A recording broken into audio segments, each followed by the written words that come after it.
पेशंटला दर महिन्याला ₹1000 त्याच्या अकाउंटला येत असतात. मण्यार्ध सगळ्यात जास्त विषारी. तो मी कानाला चावलेले 2 ते 3 पेशंट हँडल केले व्यवस्थित. 45 वर्षाची बाई होती, दारुडी होती. मला अक्षरशः मुलांनी खूप धावान लावलं होतं. तर एक गेलेली केस मी रिटर्न आणलेली आहे. आणि लोकांना पण कळतं की अनप्रोटेक्टेड सेक्स केल्यामुळे कसा आजार पण साथ देतो.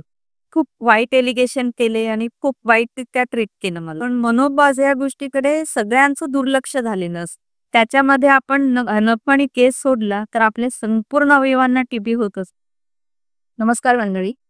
आकाश नरेंद्र गोस्वामीमध्ये आज आपण डॉक्टर कल्पना मावची यांना भेटणार आहोत. ज्या गेली 25 वर्ष वैद्यकीय क्षेत्रामध्ये कार्यरत आहे. त्यांच्या विविध ठिकाणचा प्रवास आपण जाणून घेऊया आणि त्याबरोबरच महिलांविषयी त्यांनी आजार आणि त्याच्याबद्दल उपाय जाणून घेऊया. वेगवेगळ्या डॉक्टर कल्पना आहे. सर नमस्कार मॅडम, तुम्ही गेली 25 वर्ष कार्यक्षेत्रात आहात या वैद्यकीय क्षेत्रामध्ये आणि आपण पहिल्यांदा मेनला भेटलो. तिथे मी 10 वर्षाचा प्रवास केला. त्या आधीचा प्रवास आणि जे कार्य झालं त्या पण तसं मी काय मी 2010ला एक TR प्रोजेक्ट म्हणजे वेश्या व्यवसाय आणि प्रांत या प्रोजेक्टवर गौरवदार राहायला सद्विक्रम म्हणून एक होतं. त्याच्यात मला कानूनमध्ये काम चालू केलं होतं. पण त्याच्यानंतर मला या ते सेक्टरला 2017मध्ये जॉईन केलं ते 2012 पर्यंत. त्याच्यामध्ये मधल्या काळात थोडे दिवस मी KJART सेंटरला पण काम केलं. तर ART सेंटर म्हणजे HIV वर जिथे ट्रीटमेंट मिळते त्याला ART सेंटर. आणि त्याच्यानंतर 2 वर्ष मी ठाणा TB सेंटरला काम केलं होतं. त्याच्यानंतर 2014 1 ऑगस्ट 2014 पासून पांढरमध्ये केवाम आणि PSCला जवळजवळ 10 वर्ष काम केलं. आणि त्याच्यानंतर आता 2 वर्षांनी मी जिल्हा क्षयरोग वैद्यकीय अधिकारी म्हणून पालघरला काम बघत आहे. तुमचा अनुभव कसा आहे म्हणजे प्रवासात? ट्रान्सजेंडर प्रोजेक्टवरचा तर एक तो वेगळाच अनुभव होता की 1 ऑगस्ट 2014ला केळवा माहीम येथे आले आणि तेव्हापासून एक वेगळा प्रवास चालू झाला. जोपर्यंत मी प्राथमिक आरोग्य केंद्र माहीम येथे जॉईन झाले होते तोपर्यंत मला सर्पदंश, गरोदर माता यांच्याबद्दल आणि पॉइझन घेतलेले म्हणजे विषद्रव्य घेतलेले पेशंट कसे ट्रीट करायचं एवढं माहीत नव्हतं. बरं, ते मी स्वतःहून शिकले.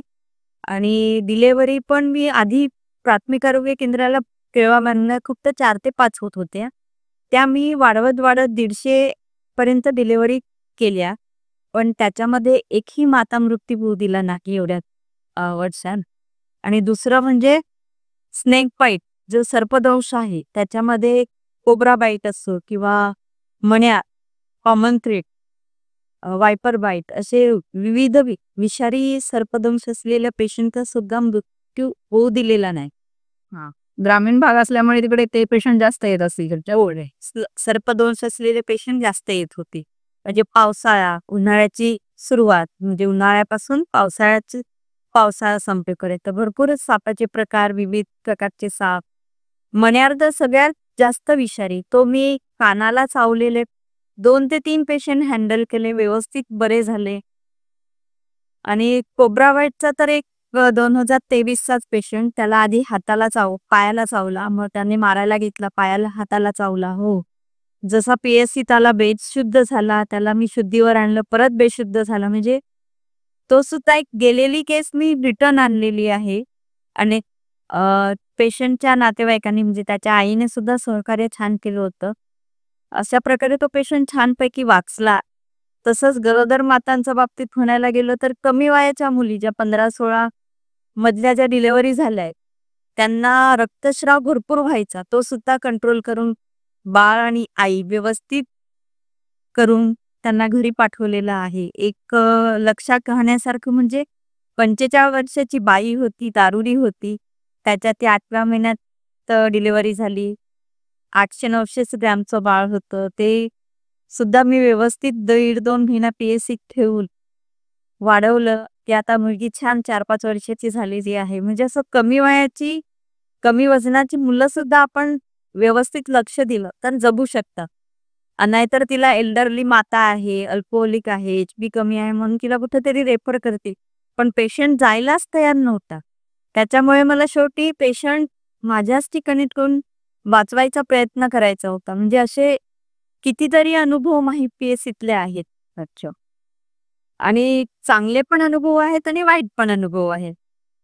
तसा मला सुरुवातीला ज्या लोकांनी म्हणजे काहीतरी हेतूनी त्रास द्यायचा प्रयत्न केला, नंतर तेच माझे छान मित्र झाले. फक्त शेवटचीच एक जिल्हा परिषद सदस्य स्वतः डॉक्टर असून पण तिने खूप वाईट एलिगेशन केले आणि खूप वाईटरित्या ट्रीट केलं मला. पण तिला हे माहित नाही की मी तिच्या बाबांना सुद्धा तिचा जीव वाचवले नव्हता. बाबा ती सदस्य नव्हती तेव्हा माझ्याकडे ब्रेन इंजुरीचे पेशंट म्हणून आले होते. त्यांना मी सरळ मुंबईला पाठवलं, त्यांचा जीव वाचला. इव्हन तिच्या बहिणीला 5 दिवस ठेवून मी डिलिव्हरी केलेली. लीकिंग मेम्ब्रेन होतं, कॉन्ट्रॅक्शन होतं पण कमी होतं, पेशंट जायला तयार नव्हते. म्हणजे खूप क्रिटिकल होती तरी सुद्धा मी तिला PSC मध्ये राहून डिलिव्हरी केली. म्हणजे इतकं सगळं चांगलं करून सुद्धा तिने माझ्यासोबत खूप वाईट हे केलं, हा सगळ्यात वाईट अनुभव. अरे रे. बाकी त्या गावचे सध्या स्थितीत असलेले सरपंच आणि त्यांचे मिस्टर त्यांनी तर मला खूप मदत केली. आणि त्यांनी मला रोटरी क्लब तर्फे 2 ते 3 वेळा सन्मानित पण केलेलं आहे. वा. रिसेंटली सुद्धा त्यांनी मला सन्मानित केलं माझ्या कार्याबद्दल. आणि लायन्स क्लब वगैरे पण त्यांनी पण सन्मानित केलेला आहे. इव्हन सुंदरम एज्युकेशन सोसायटी त्यांच्या एक मी MR मिझल्स आणि रुबेलाचा व्हॅक्सिनेशनचा ड्राईव्ह केला होता. त्या दरम्यान त्यांनी मला सन्मानित केलं होतं. म्हणजे त्यांच्या शाळेतली लहान लहान मुलं जेव्हा व्हॅक्सिनेट करायला गेलो, म्हणजे ज्युनियर KGची होती, आई वडील कोणीच नव्हतं, व्हॅक्सिनेट करायचं होतं. मला अक्षरशः मुलांनी खूप धावाण लावलं होतं. पण छानपैकी व्हॅक्सिनेट करून घेतलं होतं मुलांनी. इव्हन ते जे प्रायव्हेट स्कूलमध्ये होतं माझ्या प्रयत्नांनी त्यांनी बऱ्याचशा गोष्टी इम्प्रूव्हमेंट केल्या आहेत तिकडच्या. आणि त्यांना डिवर्बिंग करण्याबद्दल पण मी माहिती द्यायची. आता मी त्यांच्या सुमन कमिटीवर आहे, तर तिथं महिन्यातनं कधीतरी 6 महिन्यातनं 1-2 वेळा मी लेक्चर घ्यायला जात असते. RKSK प्रोग्रामच्या अंतर्गत किशोरवयीन वयीन स्वास्थ्य कार्यक्रमाअंतर्गत. त्याच्यामध्ये काय असतं की लहान मुला-मुलींना चांगला स्पर्श, वाईट स्पर्श याबद्दल ज्ञान देणं, पास्को कायद्याबद्दल माहिती देणं आणि त्यांच्यासोबत जर अतिप्रसंग झाला तर आपल्याला त्याच्याबद्दल कसं पोलिसांशी अप्रोच केलं जावं त्याबद्दल त्यांना मी माहिती देते. खूपच महत्वाची माहिती. आणि त्याच्यानंतर आता सध्या मी जिल्हा क्षयरोग अधिकारी या केंद्रात कामाला आहे. तर मला पूर्ण जिल्ह्यातले TBचे रुग्ण शोधून त्यांना ऑन ट्रीटमेंट करायचे आहेत. आणि दुसरी गोष्ट सेंट्रल गव्हर्नमेंट म्हणजे पंतप्रधानांनी आपला 2025 पर्यंत TB निर्मूलनाचा कार्यक्रम हाती घेतलेला आहे. त्याच्या अंतर्गत आपल्याला TB रुग्ण शोध मोहीम करायची आहे. बरं. तर त्याच्यासाठी आपले म्हणजे जेव्हा ते तलासरी, विक्रमगड, वाडा, वसई, पालघर जे आपले TB रुग्ण इतरस्त जातात किंवा ज्यांना माहिती नाहीये त्या लोकांना आपल्याला जनजागृती करून आपल्याला ऑनलाईन त्यांना ट्रीटमेंट देण्यासाठी आणि त्यांना ट्रीटमेंट कशी फ्रीमध्ये आहे, त्यांना पेशंटचे बेनिफिट काय आहेत ते सगळं व्यवस्थित मार्गदर्शन करून आपल्याला पेशंटला ट्रीटमेंट द्यायची आहे. आणि जर एखादा पेशंट थुंकी नमुना पॉझिटिव्ह आल्यानंतर त्याच्या घरातल्या लोकांना आपल्याला कसं वाचवता येईल की त्यांना भविष्यात TB होणार नाही, त्याच्यासाठी TB प्रिव्हेंटिव्ह थेरपी द्यायची आणि त्याच्याबद्दल जनजागृती करायची आणि लोकांना त्याच्याबद्दल माहिती द्यायची आहे. आणि DRTB म्हणजे ज्या TBमध्ये काही रुग्ण असे असतात की त्याने भूतकाळात कधीच TBची औषधं घेतलेली नाही, तरी पण ते TBचे 2 औषधं आहेत, रिफॅम्पिसिन आणि आयसोझिनाम्ब. या 2 औषधांना रेजिस्टन्स दर्शवतात. तर त्यासाठी आपल्याकडे 22 ठिकाणी ट्रूनॅट मशीन्स आहेत आणि 2 ठिकाणी CBNAT मशीन. बरं, ते त्यांना आपल्याला ते ट्रूनॅट मशीनमध्ये रिफॅम्पिसिन डिटेक्शन होतं आणि CBNATमध्ये आयसोझिनामाइड आणि LPA साठी आपण ILRला पुढं STDCला सॅम्पल पाठवतो. तर असे जे रेजिस्टंट TB आहेत त्याच्यासाठी आपण फ्री कॉस्ट ट्रीटमेंट देत असतो. तर जी DSTBची ट्रीटमेंट आहे ती 6 महिने असते. त्याच्यामध्ये आपण नखमणी केस सोडला तर आपल्या संपूर्ण अवयवांना टीबी होत असतो आणि त्याच्यासाठी 3 लक्षणं आहेत. अ, संध्याकाळचा ताप असणं, भूक न लागणं, वजन कमी होणं. हे 3 लक्षणं तुम्हाला सर्वत्र म्हणजे सगळ्या टीबीच्या आजारामध्ये दिसून येईल आणि खोकल्याचा जो टीबी असतो त्याच्यामध्ये पिवळा बेडका येतो आणि त्याला सारखा खोकला येत असतो. तो पण 8 दिवस ते 15 दिवस पर्यंत आणि डायबिटीज पेशंट असेल तर एका दिवसाचा खोकला पण आपण संशयित म्हणून पकडत असतो. तर त्याच्यानंतर आपण जर ट्रूनॅट मशीनला ॲप्रंट आणि सीपीनॅटला पण ॲप्रंट लावलं, जे आपल्याला सिम्प्टमॅटिक पेशंट वाटतं. त्याच्यात पॉझिटिव्ह आल्यानंतर आपण पेशंटला ट्रीटमेंट फ्री ऑफ कॉस्ट देत असतो आणि पेशंटला दर महिन्याला ₹1000 त्याच्या अकाउंटला येत असतात. आणि सामाजिक बांधिलकीमधनं जेव्हा काही लोक आपल्याला फूड बास्केट डोनेट करतात आणि ती आपण पेशंटला देत असतो, जेणेकरून गरीब पेशंटला मोफत उपचार सोबत जेवणाचाही भेटलं पाहिजे. म्हणजे काही लोकांचं टीबी झाल्यामुळे त्यांचं कामधंदा सुटतो, कारण 2-3 महिने सतत आजारी राहिल्यामुळे त्यांना काम होत नसतं. मग गोळ्यांसोबत त्याचं औषधारी जेवण या दोन्ही गोष्टी आपण प्रोव्हाइड करतो आणि गव्हर्नमेंट त्यांना ₹1000 देत असतं. आणि DRTB मध्ये पण सेम आपण फूड बास्केट त्यांना प्रोव्हाइड करत असतो. अच्छा. खूप महत्त्वपूर्ण माहिती दिली मॅडम तुम्ही. इतर ठिकाणचे वेगळे अनुभव काय आहेत तिथे? प्रत्येक ठिकाणी प्रत्येक कार्य वेगळं-वेगळं होतं. पहिला बघितलं तर ट्रान्सजेंडर आणि वेश्या व्यवसाय. तर त्याच्यामध्ये बायका HIV साठी त्यांचं टेस्टिंगसाठी तेव्हा खूप HIV बद्दल स्प्रेड जास्त होता, अवेअरनेस कमी होता. त्याच्यामुळे लोकांना आपल्याला स्पॉटमध्ये HIV टेस्ट करणं गरजेचं होतं. म्हणून तो प्रोजेक्ट राबवला जात होता. ट्रान्सजेंडर याच्यासाठी की लोक ट्रान्सजेंडरशीही अनैसर्गिकरित्या शारीरिक संबंध ठेवत होते. त्याच्यामध्ये ड्रग एडिक्ट असतील तर ते पण HIV हा रक्तामार्फत प्रसार पावतो. त्याच्यामुळे आणि प्रोटेक्टेड सेक्स ने ट्रान्समिशन होतं. ब्लड ट्रान्सफ्युजननी होतं. तर त्याच्यामुळे त्याच्यासाठी ते अवेअरनेससाठी आपल्याला त्या काळात हा ड्रग केला जात होता. आणि लोकांना अवेअरनेस कमी असल्यामुळे म्हणजे पूर्वीच्या काळात आपले इंजेक्शन सुद्धा एकाच सुईने बऱ्याच लोकांना टोचलं जात होतं. आता तसं काय होत नाही. आपण प्रत्येकाला वेगळी सुई ही यूज केली जाते आणि लोकांना पण कळतं की अनप्रोटेक्टेड सेक्स केल्यामुळे कसा आजार पण साधतो. आणि ट्रान्सजेंडरकडे बघण्याचा लोकांचा तेव्हा दृष्टिकोन वेगळा होता. आता पण वेगळाच आहे. पण त्यांच्यामध्ये पण हा आजार बऱ्या प्रकारात होता. त्याच्यानंतर मी पुढे त्यांची ART सेंटर म्हणजे एंटी रिट्रोव्हायरल थेरपी ART सेंटरला मी जेव्हा काम केलं तेव्हा पण वेगळे त्या लोकांना वेगळे आजार, त्यांची इम्युनिटी कमी झाल्यामुळे त्यांना HIV, TB, हेपेटायटिस B आणि C बाकीचे त्यांना कोणी डॉक्टर वगैरे हेल्थ स्टाफ त्यांना ट्रीटमेंट देत नव्हते. मग त्यांची काउन्सिलिंग करणं, त्यांना त्या आजारातनं आत्महत्येपासून परावृत्त करणं आणि त्यांना ट्रीटमेंट देणं. त्यांचा CD4 काउंट बघणं.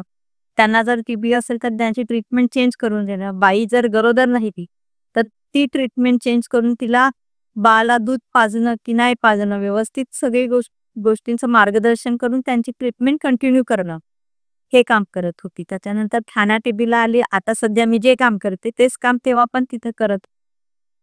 आणि माहीम PSC मध्ये आल्यावर मी जसं सांगितलं आधी तसं वेगळंच एक काय होतं आणि ते सुद्धा मी माझं व्यवस्थितरित्या केलेलं होतं. मुलगी जेव्हा जन्माला येते तेव्हापासूनच आपल्या म्हणजे गरोदरपणापासूनच आईने जर व्यवस्थित आहार घेतला तर बाळ जन्माला आल्यानंतर म्हणजे मुलगीच जर जन्माला आली तर काही लोक दुर्लक्ष करतात. कसं न करता आईने जर व्यवस्थित बाळाला जेवण वगैरे खाऊ घातलं तर बाळाचं एक हिमोग्लोबिन चांगलं राहतं. तीच मुलगी जेव्हा तरुण वयात येते तेव्हा तिला पाळी चालू होण्याच्या आधी मिठी सिरप आणि एफएसच्या गोळ्या दिल्या जातात. त्या जर व्यवस्थित घेतल्या त्याच्यानंतर जंतनाशकाच्या मूव्हमेंटमध्ये जर जंतनाशकाच्या गोळ्या घेऊन हिमोग्लोबिन वगैरे व्यवस्थित वाढवलं म्हणजे बाईचा प्रवास लहान कुमारावस्था आणि जेव्हा ती एक प्रजनन क्षमतेमध्ये जाते तेव्हा जर तिचं आयुष्य म्हणजे रक्त वगैरे सगळं व्यवस्थित असेल, कॅल्शियमच्या गोळ्या वगैरे व्यवस्थित घेतल्या, आहार व्यवस्थित घेतला, तर मेनोपॉजमध्ये सहसा त्रास होत नाही. पण मेनोपॉज या गोष्टीकडे सगळ्यांचं दुर्लक्ष झालेलं असतं. कारण हे साधारणतः 35 ते 50 पर्यंत येत असतं. आणि तेव्हा बाईची मानसिकता हार्मोनल इम्बॅलन्स होतो. त्याच्यामुळे तिची चिडचिड खूप असते. पहिली गोष्ट त्या वयात त्या बाईला जर नोकरी धंदा करत असेल तर तिला तिथं सेटल व्हायचं असतं. मुलं जर तिची तरुण वयात जात असतील तर मुलांशी जमवून घ्यायचं असतं. परत नवरा तिचा व्यवसाय करत असेल किंवा नोकरी करत असेल तर त्यांना आपलं घराचं सेटलमेंट वगैरे सगळं बघायचं असतं. त्या सगळ्या गोष्टीमध्ये बाईची मानसिकता ही कुठेतरी डिटोरिएट होत जाते, ती चिडचिडी होते. शारीरिक क्षमता तिची तशी राहिलेली नसते, हाडं दुखतात किंवा हिमोग्लोबिन कमी झालेलं असतं. पाळी येत नाही किंवा पाळी आली तरी 2-2, 3-3 महिन्यात नाही येते किंवा महिन्यात 2-2 वेळा येते. तर अशा वेळेस बायांनी जर त्यांचं आरोग्य व्यवस्थित ठेवलं, त्याच्याबरोबर त्यांनी योगा वगैरे केलं, तर त्यांचं मानसिक आरोग्य प्लस शारीरिक आरोग्य व्यवस्थित राहील. जर त्यांना त्याच्यात डायबिटीस वगैरे असेल, तर त्यांनी जर मेडिसिन वगैरे घ्यायला दुर्लक्ष केला, योगा केला नाही, व्यायाम केला नाही, तर ती कंडिशन त्यांची डिटोरिएट होत जाते. म्हणजे हिमोग्लोबिन कमी असेल तर पायाला सूज येणं, त्याचबरोबर डायबिटीस असेल तर त्याच्यामध्ये त्यांच्या पायाला, हाताला सूज येणं, या काही ज्या गोष्टी आहेत, जर प्रोटीनयुक्त पदार्थ खाल्ले नाही, तर तशी त्यांच्या आरोग्यात सुधारणा होत नाही आणि डिटोरिएशन म्हणजे त्यांचं दुर्लक्ष होत जातं. मग लोक त्यांना नको ती दूषणं देत असतात, की नाही आई आमची चिडचिड करतेस.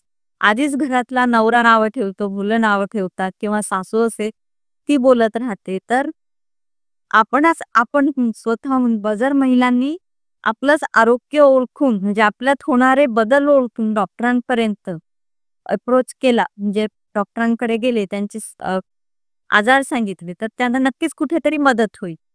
तसं प्रत्येक प्राथमिक आरोग्य केंद्राच्या डॉक्टरांना विविध प्रकारे ट्रेनिंग दिलं गेलेलं असतं, तर त्यांना या गोष्टी माहिती असतात आणि महिला जर डॉक्टर असेल तर ती व्यवस्थितपणे सांगू शकते. तर महिलांनी थोडक्यात काळजी घ्यावी स्वतःची. मॅडम, सगळ्यात महत्वाचं, तुम्ही एवढ्या मोठ्या पदावर आहात, पण तुमचं बालपण जाणून घ्यायला मला आवडेल. कसं होतं आणि इथपर्यंत कशा पोहोचलात तुम्ही? माझा जन्म नंदुरबार जिल्हा, तालुका नवापूर येथे झालेला आहे. माझे आई-बाबा पेशाने शिक्षक होते, आई आणि वडील दोन्ही पण.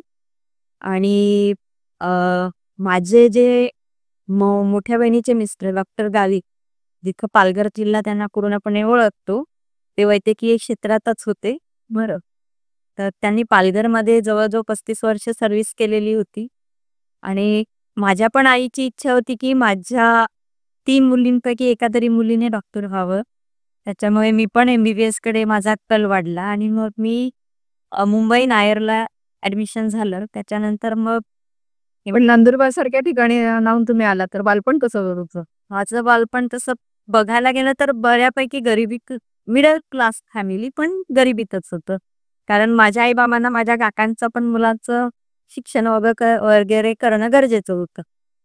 आणि जातीने मी आदिवासी होती, त्याच्यामुळे त्या कास्टच्या बेसिसवर पण मला ॲडमिशन भेटलेलं आणि अ, शिक्षकांची मुलगी असल्यामुळे पण मला त्या बेसिसवर ॲडमिशन त्या काळात भेटलं होतं. आणि मुंबई मला नवीन होतं, पण पालघरपासून जवळ असल्यामुळे मला दोन्ही गोष्ट करणं सोप्या झालेल्या आहेत. आणि व्यवस्थित प्रकारे मी माझं MBBS पूर्ण केलं. त्याच्यानंतर मी मुंबईमध्येच बरेच वर्ष एनजीओत काम केलं, ART सेंटर ठाण्याला काम केलं. त्याच दरम्यान माझं लग्न माझे मिस्टर नॅशनल इन्शुरन्सला काम करायचे. त्याच्यामुळे मी मुंबईतच होते. नंतर मग जेव्हा पर्मनंट झाले, तेव्हा मुंबईपासून जवळ असलेलं केळवा माहीम येथे मी फर्स्ट पोस्टिंग जॉइन केली होती. मंडळी, कल्पना मॅडमने आपल्याला खूप महत्त्वाची माहिती दिलेली आहे. यावर तुम्ही नक्की विचार करा आणि तुम्हाला जर काही प्रश्न असतील तर नक्कीच कमेंटमध्ये घ्या.